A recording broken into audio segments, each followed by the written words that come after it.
गांधी जी ने पूछा कितना नाम जप हो जाता है साल भर में? तो भाई जी ने कहा कई करोड़ जप हो जाते हैं। उन्होंने अरबों खरबों के राम नाम का बिजनेस चलाया। भाई जी जिन्हें हम बाबूजी कहते हैं वो मदन मोहन मालवीय जी को बाबूजी कहते थे। मुस्कुराते हुए बापू बोले, तुम मुझसे ही संदेश लेने आए हो जगत का उपदेश देने के लिए, या खुद भी नाम जप करते हो? भाई जी से पूछा। पर अब तो मेरा दिन भर नाम जप चलता है। जब उसकी संख्या नहीं है तो आप मुझे संख्या में क्यों बांधते हैं? राम नाम का व्यवसाय करते थे, रुपया पैसों का नहीं, राम नाम का। और भाई जी ने बाद में क्या पत्र लिखा गांधी जी को, एक जो कल्याण में छापा।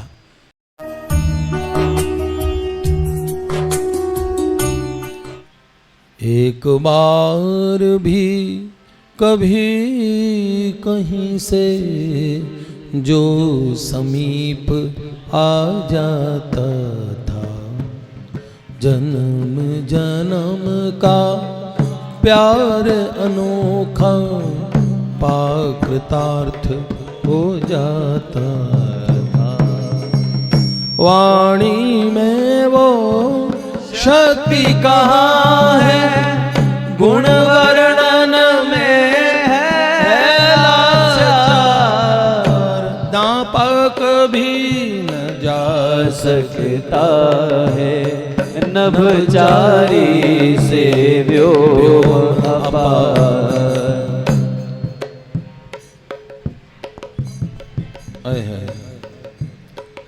धन्य हुई यह भारत जननी, धन्य हो गए सारे काम, युग पुरुष नमन चरणों में कोटि कोटि।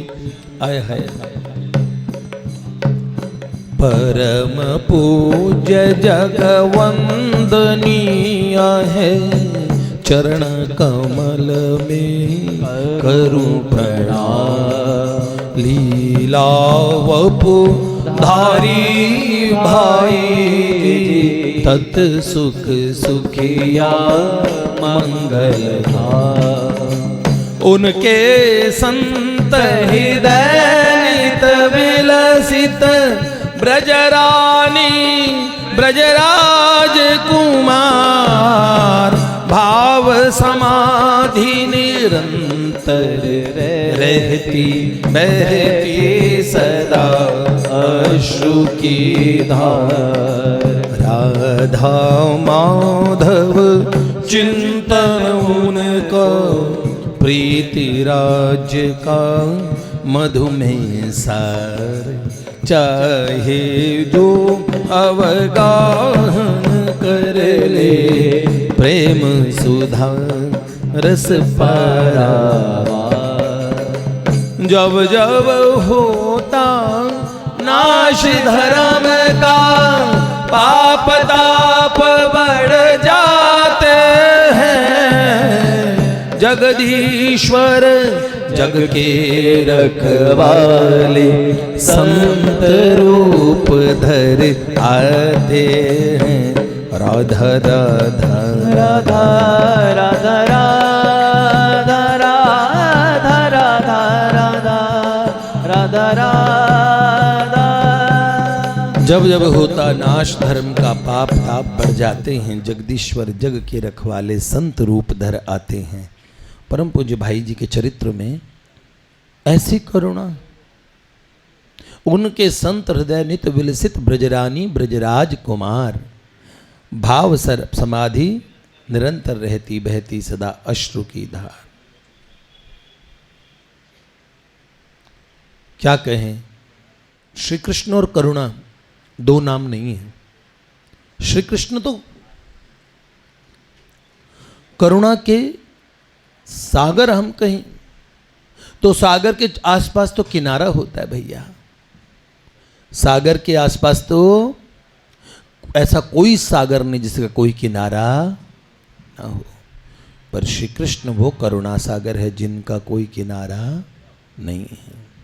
बिंदु जी एक जगह कहते हैं, करुणा निधान करुणा करनी पड़ेगी तुमको, करुणा निधान करुणा करनी पड़ेगी तुमको, करनी पड़ेगी तुमको, वरना ये नाम होगा बदनाम है कन्हैया।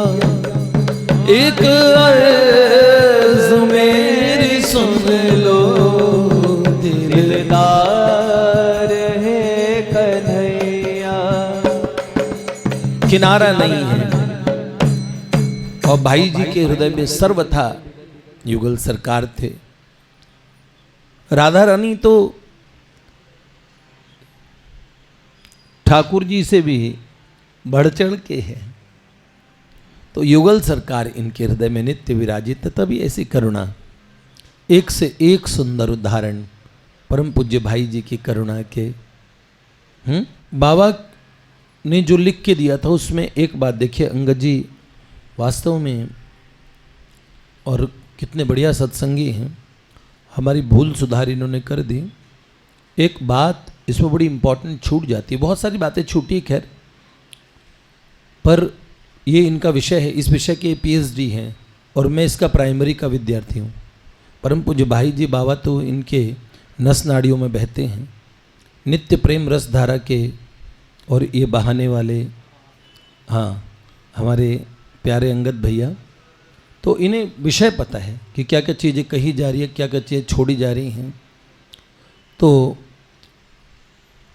बड़ी सुंदर एक विषय इनके ध्यान में आया। इन्होंने देखो ये कहा कि बाबा कहते जहाँ भी हो, जैसे भी हो, ये अपने जहाँ पे हैं वहीं पे हम भाई जी से जुड़ सकते हैं। नियमित रूप से भाई जी से जुड़ने का भी एक आध घंटा समय निकालेंगे। भाई जी के विषय में जो कुछ सुना है उसका एक लेख रूप में आपके पास कुछ होगा ही, उसे पढ़ें। भाई जी के विषय में नित्य कुछ पढ़ लें, बाबा कहते हैं, और नियमित रूप से भगवान या भाई जी से मन ही मन प्रार्थना करें कि हे प्रभु, हे भाई जी, विषयों के मोह में पड़ के फंसा हुआ मैं, और आप स्वयं कृपा करके आप मेरे अंतःकरण को अपने प्रेम से भर दीजिए।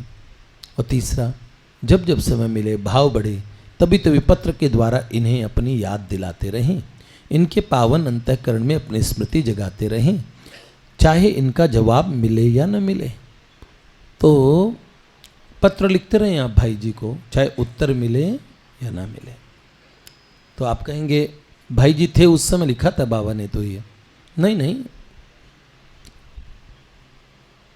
मैंने एक बात कही थी, क्या, आसमान में कहीं गाँव है, ये ही प्रेमियों के भाव है, वो तो रहते हृदय में सदा, दिल ही गोकुल नंद गाँव है। यादें जो उनकी है ना, उनको ही समझूं मैं ना, यादें ही तो वो पाती है, प्रियतम को लेके आती है, माधुरी यही ताल ठोक कर जा सकी उस शहर उनके घर, बड़ी दूर वो शहर उनके घर। यादें वो पाती है। पत्र तो हम भाई जी को रोज लिख सकते हैं।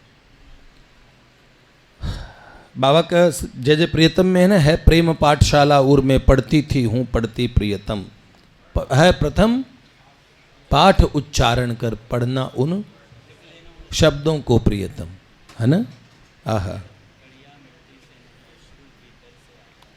आहा, क्या खड़िया मिट्टी से नहीं, अश्रु भीतर से आता है प्रियतम। अस्तु, गांधी जी से कुछ संस्मरण है भाई जी के, बड़े सुंदर। परम पूज्य भाई जी आपको जितने प्रिय हैं,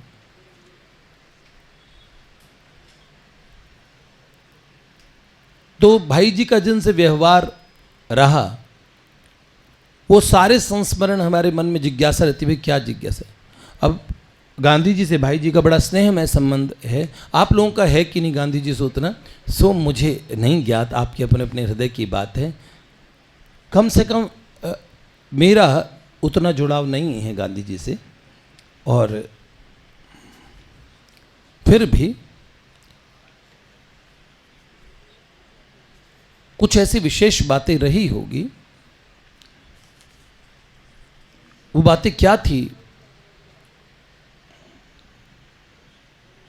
यद्यपि मुझे उनका भी नहीं पता,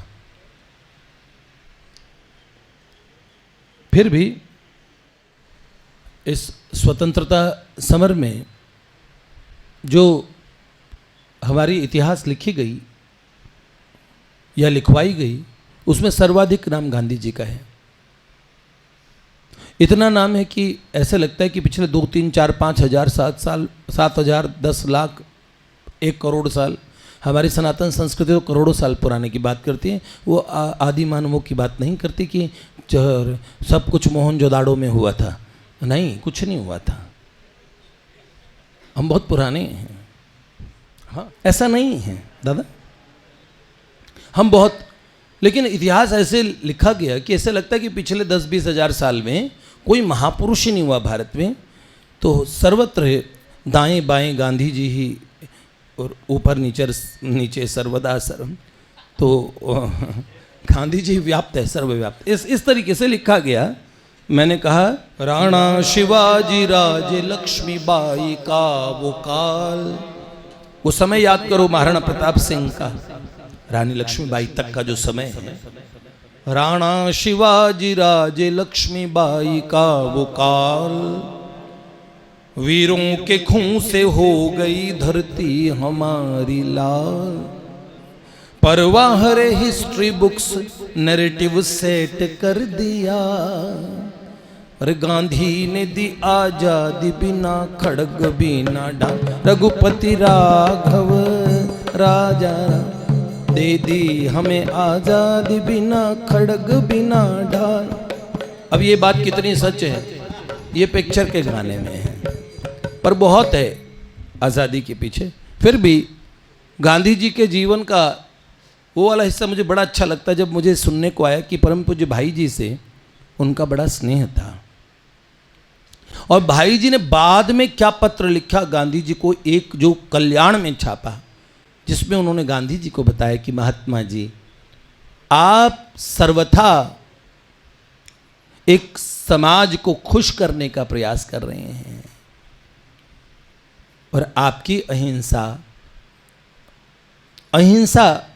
के मापदंड से हटके समाज में कायरता के रूप में परिणत हो गई है, ये बात कही। बहुत सुंदर, भाई जी का हृदय कांप उठा जब देखा ऐसा भीषण नरसंहार हो रहा है। तो गांधी जी को जिनसे उनका इतना स्नेह रहा, उन गांधी जी को भी भाई जी ने स्पष्ट बात लिखी। महात्मा तो सच्चे हृदय से सबको प्रेम करते हैं।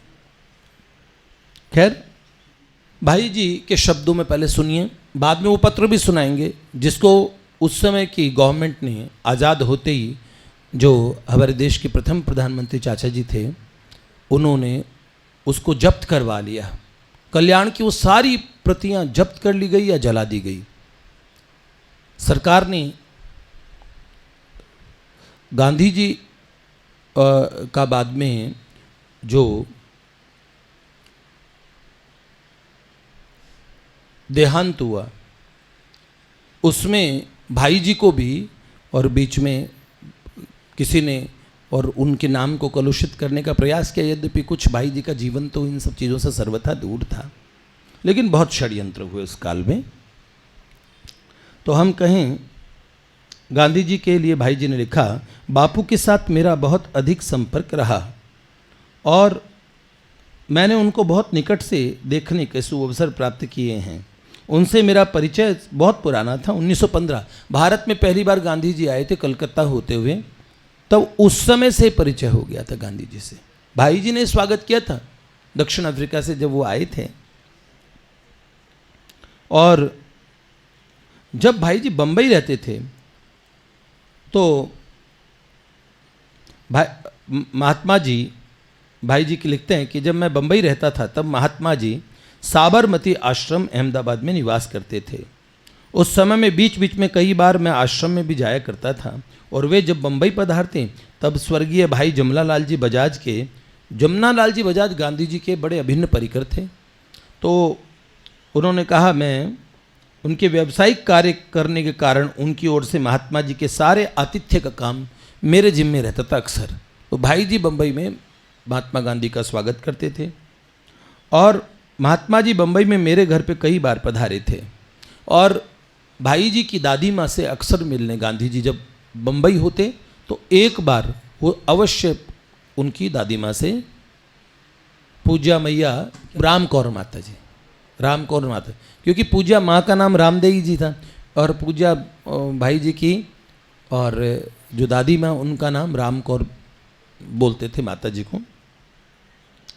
तो उन्होंने कहा, बापू के संबंध की अनेक मधुर स्मृतियाँ हैं जिन्हें मैं लिख रहा हूँ और उनका मुझसे स्नेह वैसा ही था जैसा उनका अपने पुत्र देवदास गांधी से था। तो देवदास गांधी जी से जैसे और स्नेह था वैसा ही भाई जी से स्नेह करते थे, ऐसा भाई जी ने लिखा। और एक संस्मरण लिखा है भाई जी ने कि गांधी जी मुंबई पधारे थे और जुहू में ठहरे थे। उस समय वे कुछ बीमार थे। मैं और शांति देवी बहन गांधी जी से मिलने के लिए गए तो उन दिनों गांधी जी का एक पत्र नवजीवन गुजराती में निकलता था, एक समाचार पत्र निकलता था गांधी जी के यहाँ से, उसका नाम था नवजीवन, वो गुजराती में था। जब हम लोग जुहू जा रहे थे तो रास्ते में हमें नवजीवन की प्रति मिली, लोग बेच रहे थे तो भाई जी ने ली। तो गाड़ी में भाई जी ने वो समाचार पत्र खरीद लिया कि गांधी जी का है।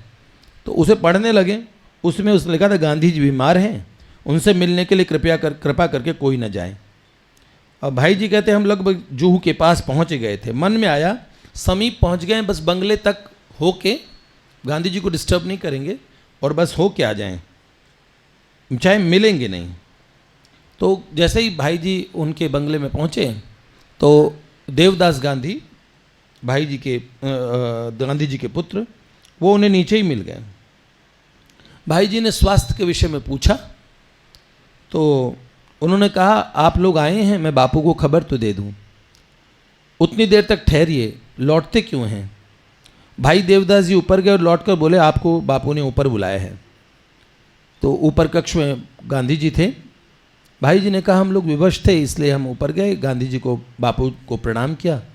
वे हंसकर डांटते हुए बोले कि तुम लौट क्यों रहे थे? मैंने कहा, बापू नवजीवन में मैंने अभी भी पढ़ा कि आपका स्वास्थ्य खराब है इसलिए लौट रहा था। तो बोले, वो घर वालों के लिए छपा है क्या? देवदास यहाँ नहीं रहेगा, कहीं और चला जाएगा। फिर उन्होंने समझाया, देखो ये शिष्टाचार वगैरह दूसरे लोगों के लिए हैं, ठीक है, और ये जो मैंने बात लिखवाई वो उन लोगों के लिए जिनके लिए मुझे, जो आएंगे तो मुझे शिष्टाचार वशात बोलना पड़ेगा, नहीं बोलूँगा तो उनका हृदय दुखेगा। पर तुम तो मेरे घर के हो, तुम बैठ भी जाओगे और चाहे मैं तुमसे कुछ भी ना बोलूँ, एक शब्द भी ना बोलूँ, तो मुझे तनिक भी विचार नहीं होगा। इसलिए तुम्हारे आने से मुझे क्या संकोच, जैसे देवदास वैसे तुम, और आए हो, अब कुछ देर बैठो और उसके बाद जाना। तो भाई जी ने लिखा, हम थोड़ी देर बैठे और फिर हम गए। और दूसरा संस्मरण भाई जी ने लिखा कि बापू बम्बई पधारे दूसरी बार जब आए तो लेबरनम रोड पर ठहरे थे। उस समय भाई जी के साथ बालूराम जी नाम के एक सज्जन, इनका संस्मरण हम बाद में सुनाएंगे, राम नाम के आढ़तिया थे। राम नाम का व्यवसाय करते थे, रुपया पैसों का नहीं, राम नाम का। लोगों से हस्ताक्षर दस्तखत कराते थे। दस्तखत में ये लिखते थे, सही बोलते थे उसे कि सही करो और लिखो कि मैं इतने नाम जिंदगी भर जपूंगा। 3,000, 10,000, 15,000। तो उन्होंने अरबों खरबों के राम नाम का बिजनेस चलाया, जहां पैसों की कमाई नहीं। इन्हें सब राम नाम के आड़तिया कहते थे। और वो सीधा ऐसे नहीं बोलते कर दीजिए साइन, कहते नाम जपो साइन करो, ऐसे बोला करते थे। उनकी विधि थी ऐसी। तो उनका नाम बालू राम जी थे, राम नाम के आड़तिया। ये इन्होंने राम जी का इतने नाम का प्रचार किया, रास्ते में भी किसे मिलते थे तो राम जी के नाम का नियम ले लेते थे। कई तो विधर्मियों से नियम ले लिया उन्होंने राम नाम के जप का। तो इन्हें बस जुनून था कि भगवान का नाम का मैं कैसे भी प्रचार करूं। किसी से कोई बात नहीं करते थे। इनके जीवन के बड़े प्यारे प्यारे संस्मरण हैं राम नाम के आड़तिया जी के विषय में आपको बाद में बताऊंगा। तो ये बालू राम जी भाई जी को साथ लेके राजस्थान के थे ये, और भाई जी के यहाँ ठहरे थे। और जमुनालाल जी बजाज उस समय बम्बई में थे। तो भाई जी कहते मैं जमुनालाल बजाज तथा राम नाम के आड़तिया तीनों लेबर नम रोड पे गांधी जी के यहाँ गए। तो गांधी जी ने उनसे, आड़तिया जी से, पंडित जी उनसे परिचय पूछा, पूरा परिचय पूछा। तो बालू राम जी ने अपनी पूरी बही खोल के, बही खाता खोल के सामने रख दिया और बोले इस पे सही करो और नाम जप करो, नाम जप करो, साइन करो, ऐसे बोला। भाई जी लिखा वो ऐसे ही बोलते थे, अमूमन सबसे ऐसे ही बोलते थे। कोई बहुत रिस्पेक्टेबल है तो ऐसा नहीं, वो सब बोलो साइन करो, इतने जप करो। तो गांधी जी को हम लोगों ने सब बात बताई, वे बड़े प्रसन्न हुए। बोले देखिए आप कहें तो मैं सही कर दूं, पर एक बात है, जब मैं अफ्रीका में था तब संख्या से नाम जप करता था शुरू से, पर अब तो मेरा दिन भर नाम जप चलता है। जब उसकी संख्या नहीं है तो आप मुझे संख्या में क्यों बांधते हैं। इस पर जमुनालाल जी बजाज बीच में बोले बापू आपको साइन करने की जरूरत नहीं है।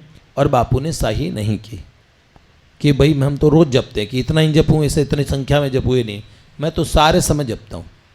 तो ऐसे कह के तीसरा कल्याण का भगवन नामांक निकलने वाला था, तीसरा संस्मरण।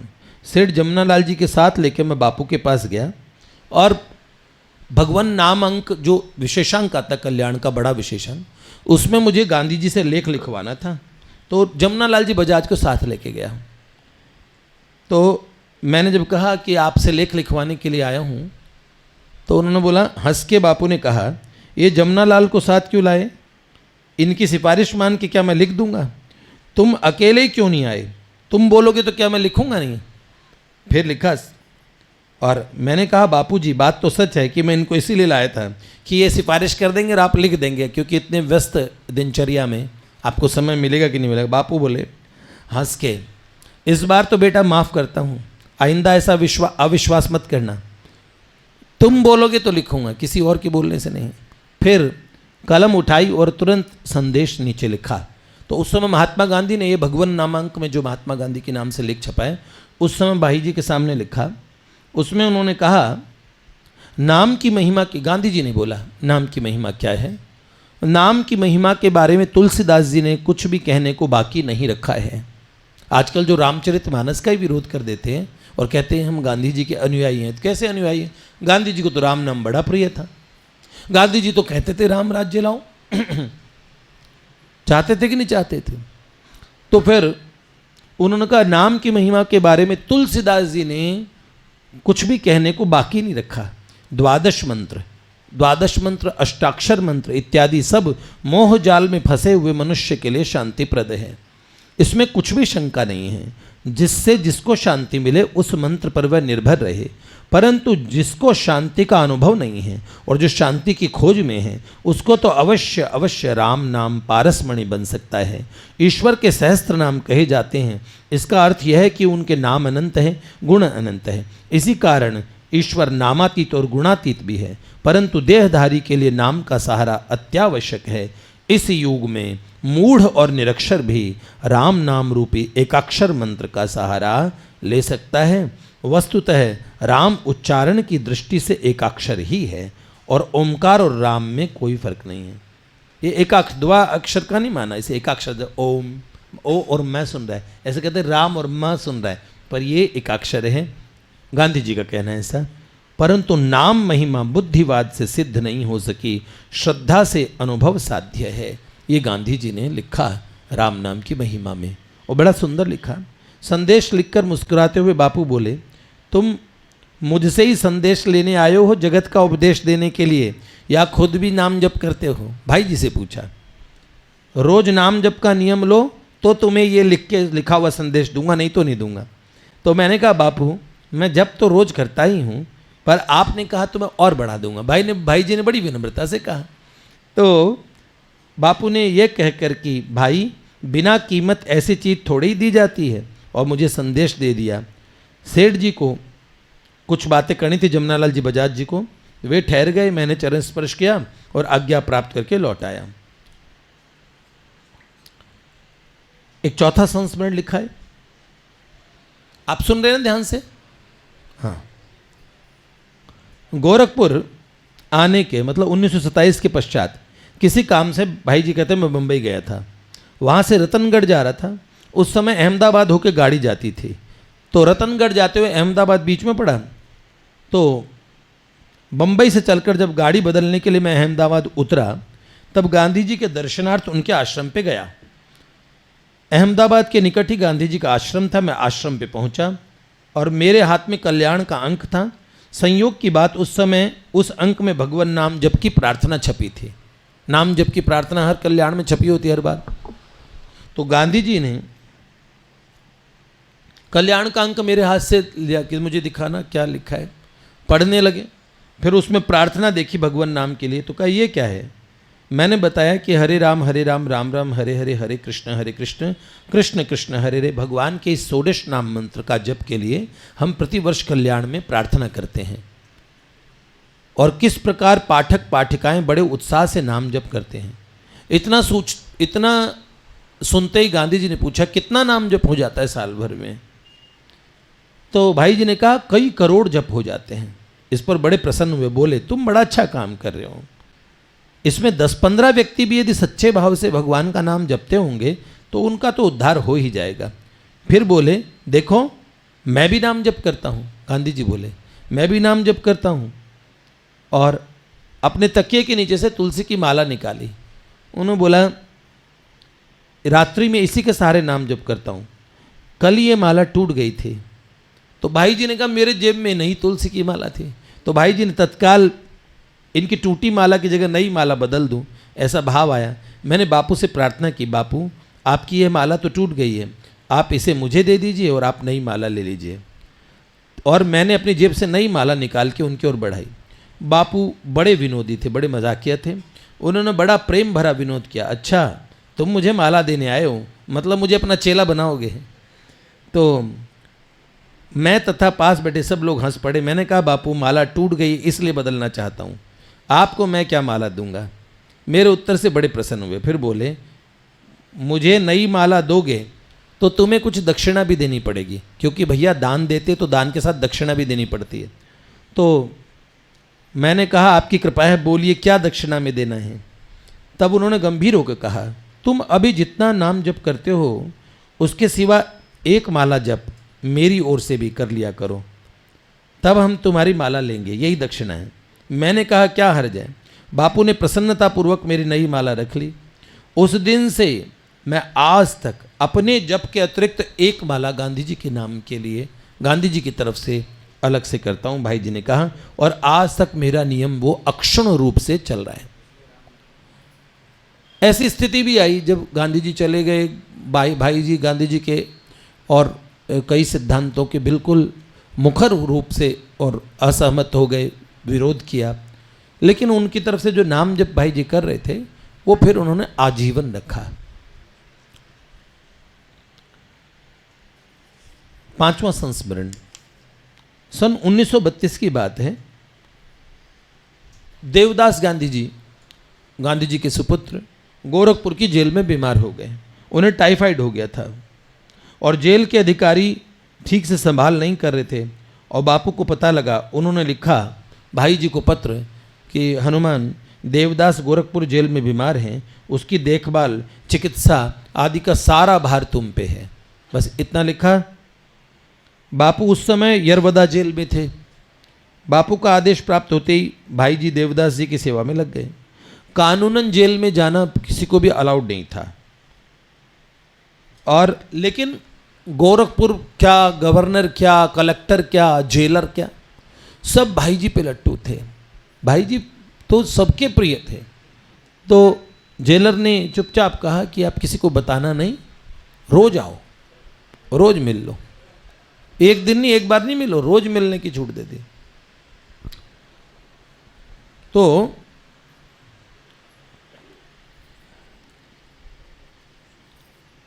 भाई जी रोज उनकी संभाल करते, चिकित्सा औषधि वगैरह देखते, और कुछ दिन में भैया देवदास ठीक हो गए और वो जेल से भी छोड़ दिए गए। भाई जी उन्हें गोरखपुर से बनारस तक, काशी तक पहुंचाने गए, और भाई जी मिलते थे, हर रोज तार लिखते थे भाई गांधी जी को, तार से खबर पहुंचती थी कि वो ठीक है, उनकी स्वास्थ्य की, टाइफाइड की स्थिति बताते रहते थे। गांधी जी इस सेवा से इतने मुग्ध हो गए कि 1932 में, 21/7/1932 में उन्होंने लिखा, भाई हनुमान, आपका पत्र मिला और आज तार भी। देवदास के लिए चिंता नहीं करूंगा क्योंकि आप वहाँ हैं, और देवदास ने मुझको भी लिखा है कि आपने उसे बड़ा ही प्रेम दिया। आपके पत्र की सदा प्रतीक्षा करता रहूँगा। बापू के आशीर्वाद। गांधी जी ने भाई जी को लिखा। देश विभाजन से पहले भाई जी ने जो चेतावनी दी, उससे पहले मदन मोहन मालवीय जी का एक परिचय दे देता हूँ।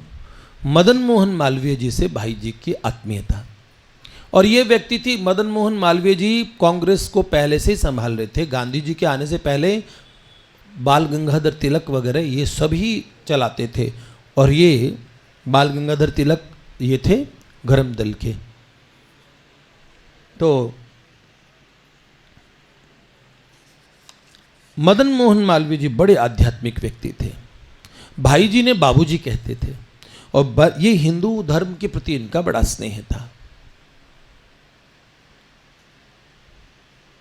गांधी जी तो लगभग सेकुलर जैसे कुछ कुछ बाद में हो गए थे, और मालवीय जी हिंदू जनमानस के प्रति उनका बड़ा प्रेम था। और महामना मदन मोहन माल, ये बनारस हिंदू यूनिवर्सिटी सुना है आपने, बनारस हिंदू विश्वविद्यालय, इन्होंने स्थापना की थी अंग्रेजों के समय में। भाई जी कहते मालवीय जी से भी मेरा 1906 का परिचय, जब गांधी जी नहीं आए थे भारत में। उस समय भाई जी कलकत्ते रहते थे, और वे जब जब पधारते तो उनके दर्शन करते, मदन मोहन मालवीय जी के। मुझ पर आरंभ से उनकी कृपा अंत तक बनी रही, उत्तरोत्तर बढ़ती रही। उनके साथ कुटुंब सा संबंध हो गया। वे मुझको अपना पुत्र समझने लगे। मैं उन्हें परम आदरणीय पिताजी से भी बढ़कर मानता। इसी नाते मैं उन्हें पंडित जी नहीं कहता था, बाबूजी कहता था। तो भाई जी जिन्हें हम बाबूजी कहते हैं, वो मदन मोहन मालवीय जी को बाबूजी कहते थे। उस समय भारत के सर्वोच्च नेताओं में मदन मोहन मालवीय जी हुआ करते थे। तो बड़ा निकट का संपर्क रहा उनके साथ। बहुमुखी प्रतिभा के धनी थे, परम धार्मिक और सुलझे हुए राजनीतिज्ञ थे। शिक्षा विस्तार, प्राचीन सनातन धर्म की रक्षा करते हुए जनता में सत शिक्षा का प्रसार हो, ये उनके जीवन का प्रधान कार्य था। कुछ संस्मरण भाई जी कह रहे, मैं लिखता हूँ। एक संस्मरण लिखा, एक बार गोरखपुर पधारे और मेरे पास 2-3 दिन रुके। मालवीय जी गोरखपुर आए थे, रुके, और भाई जी कह रहे मैं उनके चरणों के पास बैठ गया। वे अकेले थे, तो बड़े स्नेह से बोले, भैया हनुमान, मैं तुम्हें आज एक दुर्लभ चीज़ देना चाहता हूँ। तो जो मेरी माता जी ने मुझे वरदान के रूप में दिया, और यही वरदान फिर भाई जी ने सब में बांटा। क्या था वो? तो आप लोगों के पास में भी है वो। क्या? तो उन्होंने कहा मेरी माँ ने मुझे वरदान के रूप में दिया था, बड़ी अद्भुत वस्तु है, किसी को आज तक नहीं दी मैंने, मैं तुम्हें दे रहा हूँ। देखने में छोटी सी चीज़ लगेगी, पर है बड़ी महान वरदान रूप। इस प्रकार प्रायः आधे घंटे वे उस वस्तु की महत्ता पर बोलते रहे। भाई जी ने कहा मेरे मन में बड़ी जिज्ञासा बढ़ गई, ऐसी कौन सी महान वस्तु है जिसके बारे में, जो उनकी माँ ने वरदान में दी और वो मुझे देना चाहते कि मैंने आज तक किसी को नहीं दी, मैं तुम्हें देता हूँ। मेरी जिज्ञासा बढ़ती गई। मैंने आतुरता से, जब वो आधे घंटे तक उन्होंने बताया, तो आप भाई जी ने कहा, मैंने आतुरता से बोला, बाबूजी जल्दी दे दीजिए, कोई आ जाएंगे फिर, मतलब कोई, हम दोनों अकेले हैं तो अब दे दीजिए, फिर कोई और आ जाएंगे। तब वे बोले, लगभग 40 वर्ष पहले की बात है, एक दिन मैं अपनी माँ के पास गया और बड़ी विनय के साथ मैंने उनसे वरदान मांगा कि माँ आप मुझे वरदान दो जिससे मैं कहीं भी जाऊँ, लौकिक, पारमार्थिक, आध्यात्मिक, मुझे सभी मार्गों में सफलता मिले। तो मैंने उनसे वरदान मांगा। मेरी माँ ने स्नेह से मेरे सर पर हाथ रखा और कहा, बच्चा जाओ, मैं तुम्हें बड़ी दुर्लभ वस्तु देती हूँ। ऐसे मेरी माँ ने रखा, तुम कहीं भी जाओगे और तुम सफल हो जाओगे। जाओ, जब भी कहीं जाओ तो जाते जाते 4 बार नारायण नारायण नारायण नारायण बोला करो, उसका उच्चारण किया करो, तुम सदा सफल होगे। मैंने श्रद्धापूर्वक सिर चढ़ाकर माता जी से मंत्र ले लिया। हनुमान प्रसाद, मुझे स्मरण है, तब से अब तक मैं चलते समय नारायण नारायण उच्चारण करना भूलता हूँ। जब जब भूला हूँ उच्चारण करना, तब तब असफल हुआ हूँ। नहीं तो मेरे जीवन में चलते समय नारायण नारायण उच्चारण कर लेने के प्रभाव से कभी असफलता नहीं मिली। आज ये महामंत्र मेरी माँ की दी हुई परम वस्तु तुम्हें दे रहा हूँ, तुम इससे लाभ उठाना बेटा। यूँ कहकर महामना गदगद हो गए और मैंने उनका वरदान सिर चढ़ाकर स्वीकार किया, इससे बड़ा लाभ उठाया। अब तो ऐसा हो गया कि घर में भी सभी से सीख गए। तो भाई जी से जुड़े सब लोग कहीं भी निकलते क्या बोलते हैं, फिर गीता भवन में भी भाई जी आते तो सबको बताते थे। तो ये इतना प्रचार हुआ कि आज मोहता जी पिताजी से लेके हम सब भी कहीं जाते क्या बोलते हैं, नारायण नारायण नारायण नारायण। क्या बोलते हैं, नारायण नारायण। इसके पीछे का रहस्य पता लगा आपको? ये महामना मदन मोहन मालवीय जी, हमारे जो प्राची दीदी बैठी हुई हैं, हमारे मनीष प्रभु की धर्मपत्नी, और ये मालवीय ही हैं। इन्हीं के परिवार के थे मदन मोहन मालवीय जी, वहीं के प्रयाग के हैं। तो मालवीय परिवार हैं, ये खुद भी मालवीय हैं। तो ये मालवीय जी की दी हुई चीज देखो हम लोगों के कहाँ तक, भाई जी ने कहाँ तक फैला दी। भाई जी ने एक गीत लिख के दिया था प्रभुपाद को, जय राधा माधव जय कुंज बिहारी, और पूरे विश्व में इस्कॉन से जुड़े जितने महात्मा हैं इसे अवश्य गाते हैं। बड़ा सुंदर पावन कक्ष में। और भाई जी ने कहा, मैं आपको एक स्वामी जी एक भेंट करता हूँ। तो प्रभुपाद ने उसको लिया और उसको कहा कि इसे मैं सदा अपने पास रखूँगा, इसे विश्व भर में लोग जानेंगे। और वो क्या था, जय राधा माधव जय कुंज बिहारी। तो प्रभुपाद भी तो प्रभुपाद थे भैया, हैं। पावन कक्ष का भाई जी और प्रभुपाद का परस्पर चित्र है साथ में, बड़ा हंसते हुए भाई जी बैठे गंभीर मुद्रा में।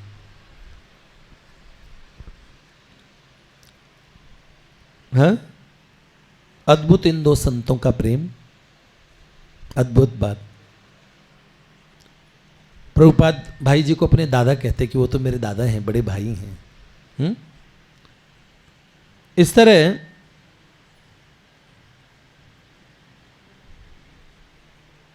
भाई जी ने कहा, जब मैं बंबई था, एक घटना और मालवीय जी के संस्मरण की सुना देता हूँ।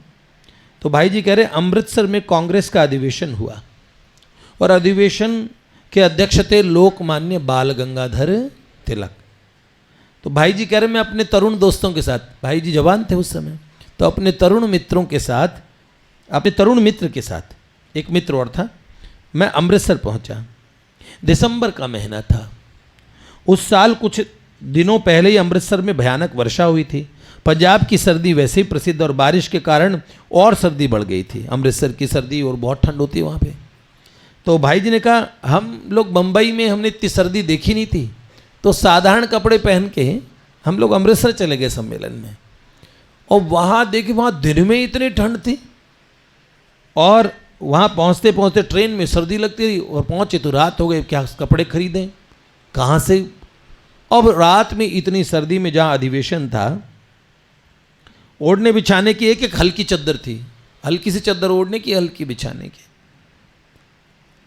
अमृतसर में हम लोग महामना मालवीय जी के जो डेरे थे, कैंप लगे थे, उन कैंप में बहुत बहुत लोग दूर दूर से आए थे। कांग्रेस का महाधिवेशन था, सब भारत भर से लोग आ रहे थे और उस डेरे में ठहर गए। एक बड़ी धर्मशाला में ठहराए गए। उसी धर्मशाला में गांधी जी भी रुके थे। हम रात को बड़ी देरी से पहुंचे, 2 चारपाइयाँ बिछी थी, उस पर हम सो गए दोनों मित्र। अब शरीर ठिठुर रहा था, छाती पर घुटने जमा के पड़े थे, छाती और घुटने जोड़ के कि सर्दी कैसे मिट जाए। कंबल से, वो अपनी चादर थी वो पतली सी, उससे मुंह ढक रखा था, शरीर कांप रहे थे, कपकपी रुक ही नहीं रही थी। रात के 9 बजे थे और सब लोग सो चुके थे। महामना मालवीय जी पूरे डेरे का निरीक्षण करते हुए घूम रहे थे कि किसी को दिक्कत ना हो। तो हम लोगों की चारपाइयों के पास गए, इतने पतले कपड़े ओढ़े हुए किसी को देखा, वो मुंह ढक के सिकुड़े हुए सोए हुए हम लोगों को देखा। उन्होंने बोला, ओ भैया कौन हो, कहाँ से आए हो, खाया कि नहीं।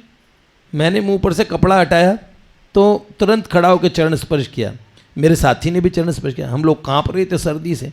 उन्होंने कहा, अरे तुम्हारे कपड़े कहाँ हैं। मैंने कहा, ये बिछा ओढ़ रखे हैं, यही हैं। बस ये कपड़े, तुम्हें पता नहीं यहाँ कितने कड़ाके का जाड़ा पड़ता है, अमृतसर को बम्बई समझा है क्या। यह कहते कहते उन्होंने अपने साथ आए हुए एक पंजाबी सज्जन से कहा, जल्दी से 8 कंबल लाओ। फिर पूछा कि बताओ खाया कि नहीं। कहा, मैंने कहा बाबूजी खा लिया मैंने। फिर बोले, देखो तुमने बड़ी गलती की, मुझे क्यों नहीं कहा, तुम आ गए हो। यह तो मैं आ गया, नहीं तो तुम लोगों को रात को बड़ा कष्ट होता और पता नहीं इसका क्या नतीजा होता। इतना संकोच क्यों किया तुमने। भाई जी ने कहा, मैं क्या उत्तर देता। इतने में 2-3 आदमी 8 मोटे कंबल लाए। 2 कंबल हमारी चारपाइयों पर बिछाए, 2-2 कंबल 2-2 में हम लोग ओढ़ने के लिए हमारे रख दिए गए। गरम चाय मंगवाई, हमारी सर्दी नहीं मिटती, हम बहुत तेज का चाय मंगवाई, पहले बिठा के चाय पिलवाई। और फिर जब हम चाय पीकर सो नहीं गए तब तक वहाँ कुर्सी पे बैठ गए कि अब सो तुम दोनों। तो हमने कहा, हम लोग उनके जाने पे सोना चाहते थे, संकोच कर रहे थे। फिर उन्होंने कह दिया, जब तक तुम लोग ओढ़ के सो नहीं जाओगे तब तक मैं यहाँ से जाऊँगा नहीं।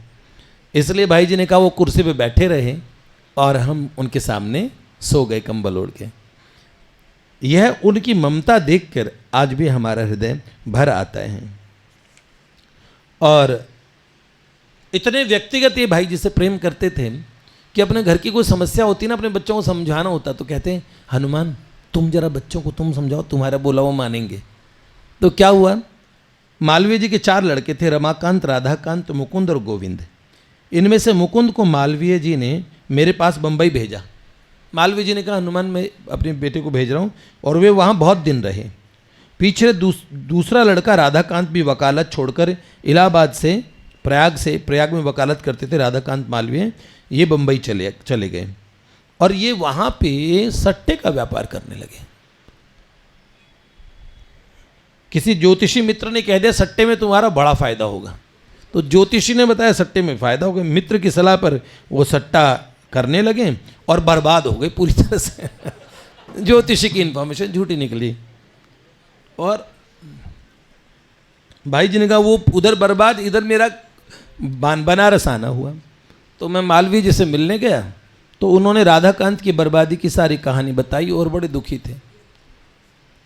तो मेरे बंबई पहुंचने के बाद शीघ्र ही मालवीय जी का एक तार मिला कि हनुमान तुम राधाकांत को कहो विश्वास पूर्वक आर्त भाव से गजेंद्र मोक्ष का पाठ करे, सारा ऋण उतर जाएगा। मैंने मालवीय जी का आदेश राधाकांत को बतला दिया, किंतु इन्होंने इस पर कोई ध्यान नहीं दिया। पीछे मालवीय जी का एक पत्र भी मिला, उसमें उन्होंने गजेंद्र मोक्ष के पाठ के महत्व में अपने अनुभव की चर्चा करते हुए लिखा था कि मैं नाक तक ऋण में डूब गया था। मैंने गजेंद्र मोक्ष का विश्वास पूर्वक आर्त भाव से पाठ किया, प्रभु से प्रार्थना की मेरा ऋण उतर गया। और बड़े अच्छे गजेंद्र मोक्ष के आगे मालवीय जी का कोई आएगा चर्चा तो मैं बताऊंगा उन्हें क्या क्या अनुभव होते, बड़े अच्छे। मैं पहले पढ़ा करता था सारे कल्याण में, उन सब के लेख मैंने पढ़े हैं, इन महात्माओं के, इन लोगों के। तो अभी भी लेखों की स्मृति भी है। भगवान की कृपा से जब सत्संग की बात आती तो मुझे बहुत सारी पुरानी स्मृतियाँ आ जाती है। श्री बालूराम जी राम नाम के आड़तिया गांधी जी के पास मिलने गए थे, फिर मालवीय जी के पास आए। तो मालवीय जी राजा गोविंद लाल जी पित्ती के मकान में ठहरे थे। तो जाकर हम लोगों ने प्रणाम किया। मालवीय जी ने भी पंडित जी का परिचय पूछा। तो मैंने कहा ये राम नाम के आड़तिया जी हैं और इस कारण से मैं लाया हूँ। मालवीय जी ने बड़े प्यार से पूरा विवरण सुना, बार बार पूछा और पंडित जी की बड़ी प्रशंसा की, आप बहुत अच्छा काम कर रहे हैं। पीछे उन्होंने हस्ताक्षर किए अपने, वे बड़े आतुर थे। ठीक उन्हीं के शब्द में क्या लिखा मालवीय जी ने, जब से मैंने होश संभाला तब से प्रतिदिन नाम जप करता हूँ, और जब तक होश रहेगा और इस तन में प्राण रहेंगे तब तक मैं प्रतिदिन जप करता रहूँगा। ऐसा भाई जी ने कहा। मालवीय जी के प्यार की अनेक स्मृतियाँ हैं। जय जय श्री राधे।